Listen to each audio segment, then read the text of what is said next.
When I made my last debt payment, I paid off over $91,000 in debt. It is now gone. It took me 3 years of work, and it's finally over. Once the last payment was made, I then sat there waiting to feel relieved. It didn't come. Instead, I just kept checking my account. I kept bracing for something to go wrong, waiting for things that was about to knock me back into debt. And then I kept thinking, why don't I feel free? I did everything right. I made the plan. I stuck to it. 3 years of saying no, grinding it out, watching that spreadsheet every single week, and it still felt scary. That's what nobody tells you about paying off debt. The number changes before the fear does. So today I'm giving you everything. How I got into the $91,000 in debt, the exact system that got me out, and the part of the story that I never hear anyone else talking about. And stay with me because that last part is the one that actually matters most and changed everything for me. So if you're new here, I am Fab. Welcome. I'm glad you found this video. In this channel, I talk about real money for real life. I share my own experiences in hope that I can help one person navigate their own personal finances and not make the same mistakes that I did. So let me back up for a second because I think when people hear me say, I paid off over $91,000 in debt, they must picture one big catastrophic decision that got me into that much debt. And that's not how it actually happened. For me, it was just a little bit at a time. Over the years, swiping a credit card here because we didn't have the cash right then, taking out a personal loan for something that felt urgent, financing a car, student loans that felt like it never ended, and then switching balances on credit cards, doing home renovations when it wasn't necessary. And maybe you've been there, where each thing feels manageable on its own, but you've never looked at the whole picture at once. None of it felt out of control at the time, but I wasn't looking at the whole picture. I was just reacting to money instead of ever actually managing it. And the thing I kept avoiding was sitting down and being completely honest with myself, checking every account, checking every balance that I had, every interest rate. I was not doing any of that because I truly was scared of the overall number.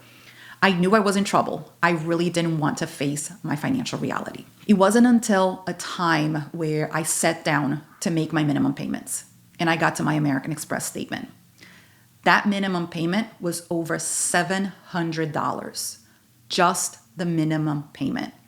And that was just to stay current, not to get ahead, not to pay it down, just to not fall behind. That was one bill. On top of that, I also had other credit cards, student loans, a car payment, personal loans, construction loans, all of it sitting there, racking up interest every single month. That was the night I finally stopped avoiding it. And I had a good cry about it too.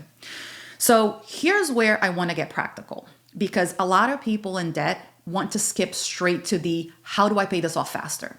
And I get it. I felt that way too. But the very first thing you need to do is something totally different. You need to get completely realistic about what you're dealing with. And before you even start tackling any of the debt, you need to sit down and write out every single debt. Every single one, from medical to credit cards, car loans, personal loans, mortgages, student loans, anything that you are paying money to. Make a list of who you owe the money to, what the balance is, what the interest rate is, and what your minimum payment is every month. And then, and this is the important part, add up only what you're paying in interest only each month. Not paying down the principal, just the interest that you will be charged for each debt. That number alone should wake you up, because until you see it in black and white written down, it's really easy to keep telling yourself it's fine. That is the money you will never see again. Think about that. That is money you still have to pay back, but you will never see any benefit from that money. You work hardworking hours to earn that money. That will be gone with no benefit to you at all. Now, once you have that full picture, and if you're like me, it's okay to have a good cry over it, then you're going to start with a plan. And for me, that plan started with a budget. Not a complicated budget, definitely not a perfect one. Just something that showed me what was coming in, what had to go out, and how much I could realistically put towards paying the debt down every single month. That clarity, just knowing the actual numbers, changed everything, because you cannot create a real plan around numbers you're scared to look at or numbers that you're just guessing in your head. And trust me, for me, there were a lot of shed of tears during this process. I was actually angry that I had gotten to that point. But once I made a plan to tackle the debt, I knew I needed a system that actually tracked it, because I am a visual learner. And I'll tell you the truth. I tried a few different methods for several months, including the zero-based budgeting, where every dollar gets assigned a job, and at the end of the month, you're supposed to be at zero with your money. It's spread out everywhere you needed to go. And to be honest, that approach did not work for me personally, because when I was already stressed out about money, when I was already in the thick of paying off debt, the last thing I needed is to watch my money, at least on paper, go to zero and feel broke at the end of every month. Even if that was not the case, and even if the math worked out fine, psychologically, it felt awful. And when something feels awful, naturally, you're going to stop doing it. I made a separate video where I walk you through all the main budgeting methods that are out there. So if you haven't seen it yet, I'll link it here so you can watch it after you're done with this video. However, what actually worked for me was a combination of two things: budgeting based on my bi-weekly paycheck and using the calendar method. I'm a visual thinker. I need to see when money comes in and when the bills are due side by side. And the calendar method gave me that. I was able to see everything happening in a full picture. And with the paycheck method, meant that I was budgeting in real time around each paycheck instead of trying to manage one giant monthly plan that fell apart every time something unexpected came up. When I was paying debt, I would only look at a 2-week period at a time and focus only on that. Everything else around was just noise. Together, those two things gave me control over my cash flow without making me feel that I was constantly behind. And then because I couldn't find a tool that worked the way my brain needed it to, I ended up building my own spreadsheet. I designed it specifically for paying off debt. Then it evolved into budgeting to keep track of everything in one spot. I needed to see balances going down. I needed to see exactly what I owed and to whom. I needed the flexibility to put more money towards one debt when I had extra and pull back from the next month if things were tight. I needed to see my paycheck. I needed to see totals.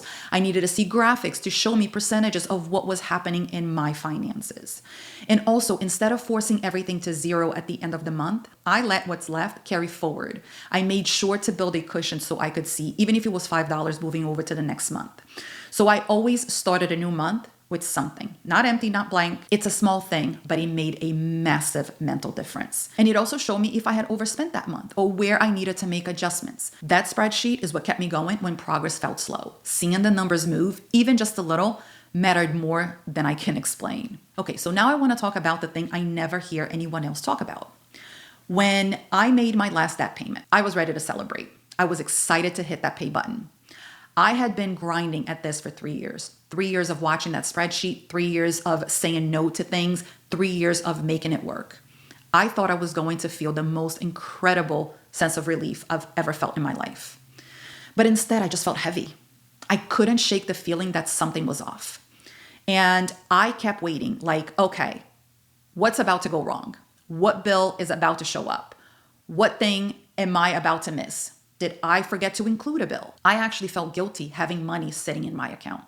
And month after month, I was still bracing for it, still tense, still checking my accounts like something was coming up, still trying to prepare for anything to show up unexpectedly. Because that's what I was used to. For years, something unexpected always showed up. An expense I didn't plan for, a bill I forgot about, something that knocked me off track. That pattern had become so normal that my brain didn't know how to stop expecting it.